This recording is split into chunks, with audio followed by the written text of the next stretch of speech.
जय हिंद बच्चों, कैसे हो? उम्मीद करते हैं आप लोग अच्छे होंगे। तो प्यारे बच्चों, आज का क्लास लेके फिर आप सबके बीच उपस्थित हो गए हैं।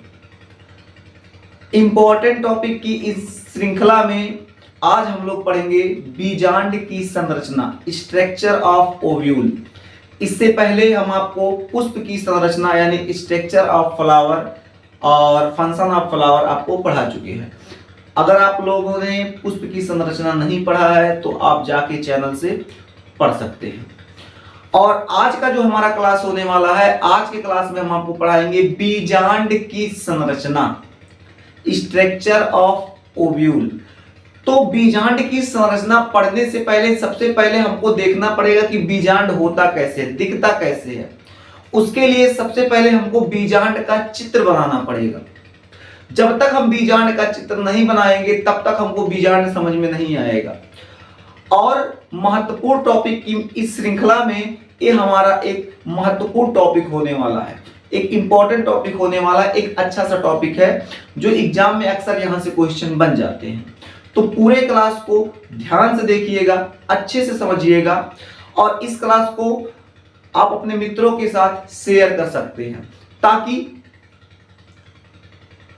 आपकी सहायता से आपके मित्र भी बीजांड की संरचना को अच्छी तरीके से पढ़ सके। तो बीजांड की संरचना पढ़ने के लिए सबसे पहले हमको क्या करना पड़ेगा, बीजांड का चित्र बनाना पड़ेगा। तो आइए बीजांड का चित्र बनाते हैं।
तो प्यारे बच्चों, बीजांड का जो चित्र होता है कुछ इस प्रकार से दिखता है। आप लोग बीजांड का जो चित्र है एक बार वीडियो पीछे करके फिर से देखिएगा कि कैसे कैसे हम बनाए हैं। आप एक दो बार इसको बना के प्रैक्टिस अच्छे तरीके से कर लीजिए। एग्जाम में यहां से चित्र बनाने के लिए आता है, पूछता है बीजांड की संरचना चित्र सहित वर्णन कीजिए या सचित्र वर्णन कीजिए, ऐसा प्रश्न पूछता है। तो इसके लिए मतलब आपको चित्र बनाना अनिवार्य होता है, आपको चित्र बनाना पड़ेगा। तो चित्र तब बनाओगे जब चित्र बनाने आएगा, इसलिए चित्र का प्रैक्टिस आप अच्छी तरीके से कर लीजिएगा। तो हमारा बीजांड कुछ इस प्रकार से दिखता है। अब कहोगे सर एक बीजांड क्या होता है? आपको जब पुष्प की संरचना पढ़ाए थे तो पुष्प में पढ़ाए थे जो मादा भाग यानी जायांग होता है उसमें अंडाशय होता है। अंडाशय में छोटे छोटे बीजांड पाए जा रहे थे, वही बीजांड को हम जूम करके अभी यहाँ बना दिए हैं। तो अब हम लोग क्या पढ़ेंगे, बीजांड की संरचना। बीजांड की संरचना पढ़ने से पहले इसके बीजांड के जो भाग होते हैं वो सब भागों को अच्छे तरीके जान लेते हैं, फिर वो भाग कार्य कैसे करते हैं, काम कैसे करते हैं उसको समझते हैं। तो देखिए बीजांड में क्या होता है, एक ऐसे डंठल टाइप का निकला रहता है। ये जो बीजांड में डंठल टाइप निकला रहता है इसको हम लोग कहते हैं बीजांड वृंत। पुष्प में जब डंठल जो निकला था उसको हम लोग पुष्प वृंत कह रहे थे। उसी प्रकार यहाँ बीजांड में जो डंठल निकला रहता है, डंठल, इसको हम लोग कहते हैं बीजांड वृंत। क्या कहते हैं? बीजांड वृंत। देखिए ये डंठल निकला हुआ है तो इस डंठल को हम लोग क्या कहेंगे? बीजांड वृंत कहेंगे। क्या कहेंगे? बीजांड वृंत। बीजांड से ये डंठल जहां जुड़ा होता है, मतलब ये जो आपका बीजांड वृंत होता है, बीजांड से जहां जुड़ा होता है उस स्थान को, उस जगह को हम लोग कहते हैं नाभिका। जैसे ये बीजांड वृंत है, देखिए ऐसे ऐसे ऐसे ऐसे ऐसे ऐसे आया, ऐसे ऐसे यहां जुड़ गया है, देखो यहां बीजांड से जुड़ गया। तो इस स्थान को हम लोग कहेंगे, इस जगह को हम लोग क्या कहेंगे? नाभिका। क्या कहेंगे? नाभिका कहेंगे। नाभिका। नाभिका को हम लोग हाइलम भी कहते हैं। हाइलम भी कहते हैं। क्या कहते हैं? हाइलम। हाइलम को या फिर नाभिका कह लो।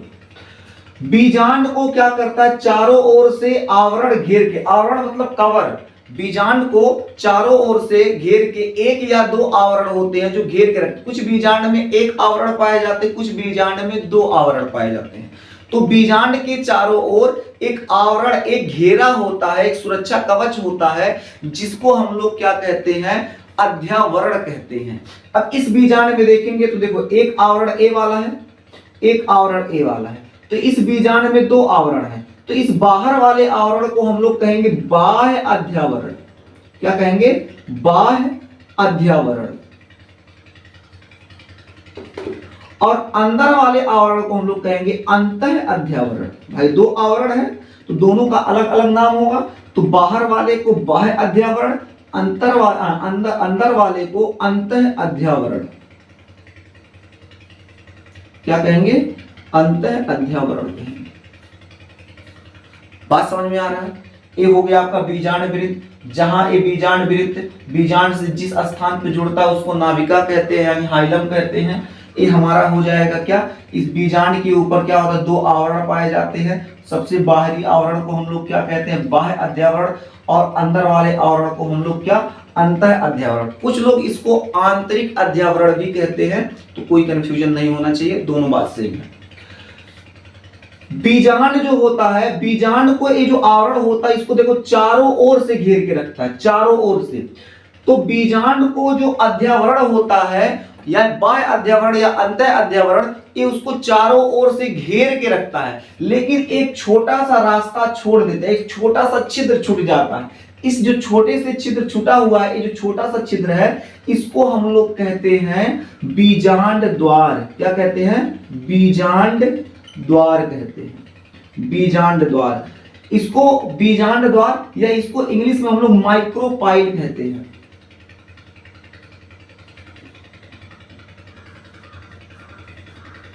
इसको क्या कहते हैं? माइक्रोपाइल कहते हैं। माइक्रोपाइल या बीजांड द्वार।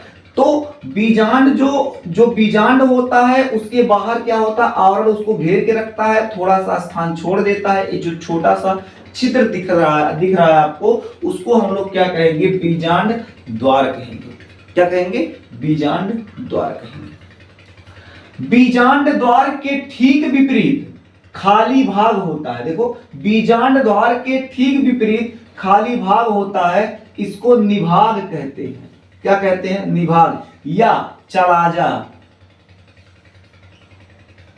निभाग या चलाजा। चलाजा की स्पेलिंग ध्यान दीजिएगा, CHALAZA होता है, वो नहीं होता है, ठीक है ना। तो इसको क्या कहते हैं? निभाग यानी चलाजा। उसके बाद ये देखो, ये थोड़ा डाट डाट करके बिंदी बिंदी करके दिखाए हैं। ये जो आपका भाग है इसको हम लोग बीजांड काय कहते हैं। क्या कहते हैं? बीजांड काय कहते हैं। बीजांड काय। और बीजांड काय के अंदर देखो ये जो छोटी सी कोशिका पाई जा रही है, एक कोशिका जो कहलाती है, ये आपका भ्रूण कहलाता है। ये क्या कहलाता है? भ्रूण। भ्रूण कोश। भ्रूण कोश। इसको भ्रूण कोश को इम्ब्रोसेट,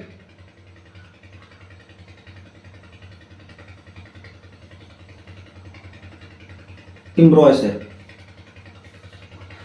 भ्रूण कोश, भ्रूण कोश के अंदर ऊपर की ओर 3 कोशिकाएं, नीचे की ओर 2 कोशिकाएं, उसके ऊपर 1 कोशिका और अंदर यहां बीच में 2 कोशिकाएं पाई जाती हैं। तो ऊपर की ओर जो 3 कोशिकाएं पाई जाती हैं इसको कहते हैं प्रतिमुखी कोशिकाएं। क्या कहते हैं? प्रतिमुखी कोशिकाएं। नाम नहीं याद होगा तो सूरजमुखी याद कीजिएगा, सूरजमुखी से बन गया प्रतिमुखी। तो ऊपर की जो 3 कोशिकाएं हैं उसको याद कर लीजिएगा, प्रतिमुखी, प्रतिमुखी कोशिकाएं, प्रतिमुखी कोशिकाएं। क्या कहते हैं? प्रतिमुखी कोशिकाएं। प्रतिमुखी कोशिका के ठीक विपरीत यहां देखेंगे नीचे की ओर 2 कोशिकाएं लगी हुई हैं। इन दोनों कोशिकाओं को हम लोग कहते हैं सहायक, सहायक कोशिकाएं। क्या कहते हैं? सहायक कोशिकाएं। सहायक कोशिका के ऊपर एक क्या होता है, एक छोटा सा अंडानुमा देखो कोशिका है, इसको हम लोग कहते हैं अंड कोशिका। क्या कहते हैं? अंड कोशिका, अंड कोशिका, अंड कोशिका। अंड कोशिका को कुछ लोग एग सेल भी कहते हैं, एग सेल। बीच में जो कोशिका पाई जा रही है इन दोनों कोशिकाओं को हम लोग क्या कहते हैं? इसको हम लोग कहते हैं ध्रुवीय केंद्रक, ध्रुवीय केंद्रक। ध्रुवीय केंद्रक कह लो या ध्रुवीय कोशिका कह लो या इसको द्वितीयक केंद्रक भी कहते हैं, द्वितीयक केंद्रक या द्वितीयक कोशिका, अलग अलग नामों से जाना जाता है।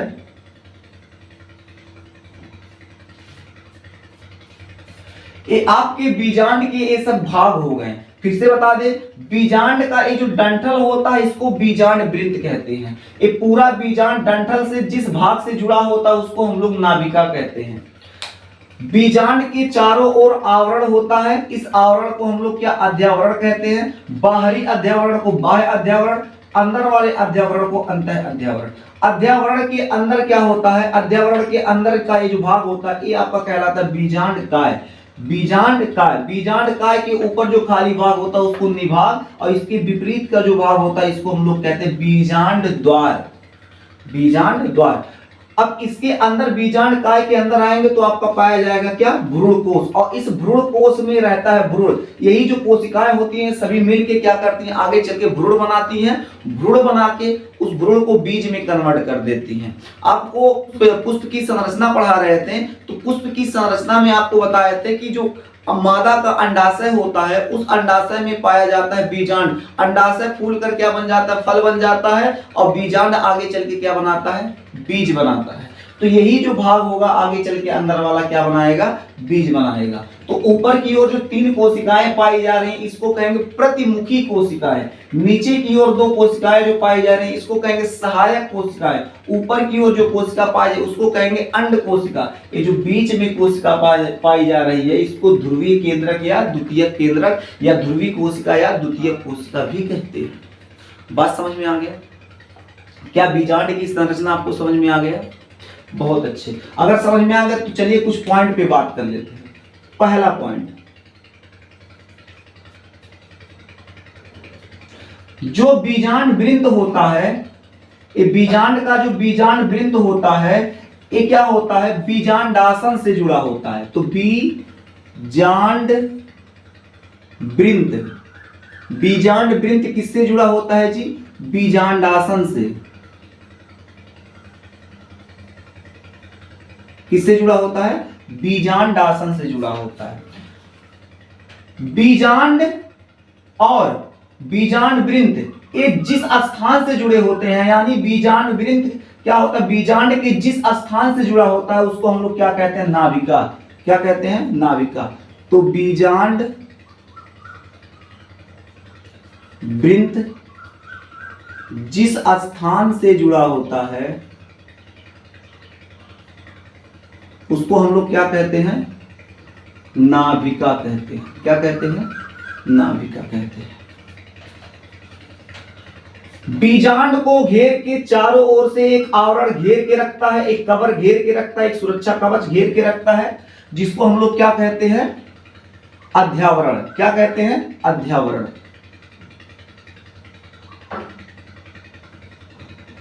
क्या कहते हैं? अध्यावरण। अध्यावरण क्या करता है? बीजांड को चारों ओर से घेर के रखता है। बीजांड को चारों ओर से क्या करता है? चारों ओर से घेर कर रखता है, घेर कर रखता है। ये जो अध्यावरण आपके होते हैं ये कितने होते हैं? दो होते हैं। अभी यहां देखो, बाह्य अध्यावरण, अंतः अध्यावरण। बाह्य अध्यावरण और अंतः अध्यावरण। ये बाह्य अध्यावरण, अंतः अध्यावरण दोनों मिलकर क्या करते हैं? बीजांड की रक्षा करते हैं ताकि इसको बाहर से कोई नुकसान ना पहुंचा पाए। ठीक है, जैसे हमारा स्ट्रक्चर, हमारा शरीर बना हुआ है तो ऊपर क्या होता है? देखिए चमड़े का मोटा मोटा लेयर है, ये हमारी सेफ्टी करता है। अगर कुछ हमारे शरीर पे होगा तो सबसे पहले इसी लेयर पे कुछ होगा, उसके बाद आंतरिक भाग में जाएगा। उसी प्रकार क्या होता है? जो बीजांड होता है तो बीजांड में ये जो बाह्य अध्यावरण है, अंतः अध्यावरण है, ये क्या करता है? इसकी सेफ्टी करता है। अगर कुछ होगा तो सबसे पहले इसको होगा, फिर बीजांड में जाएगा। ठीक है ना? तो अध्यावरण कितने होते हैं? दो, बाह्य अध्यावरण, अंतः अध्यावरण। अध्यावरण के बीच में क्या होता है? एक छोटा सा छिद्र पाया जाता है जिसे हम लोग क्या कहते हैं? बीजांड द्वार। तो कहां? अध्यावरण के बीच क्या पाया जाता है? छोटा सा छिद्र पाया जाता है। छोटा सा छिद्र पाया जाता है जिसे हम लोग क्या कहते हैं जी? जिसे हम लोग कहते हैं बीजांड द्वार। क्या कहते हैं? बीजांड द्वार कहते हैं। बीजांड द्वार। बीजांड द्वार के ठीक विपरीत, बीजांड, अगला पॉइंट, बीजांड द्वार के किसके? बीजांड द्वार के ठीक विपरीत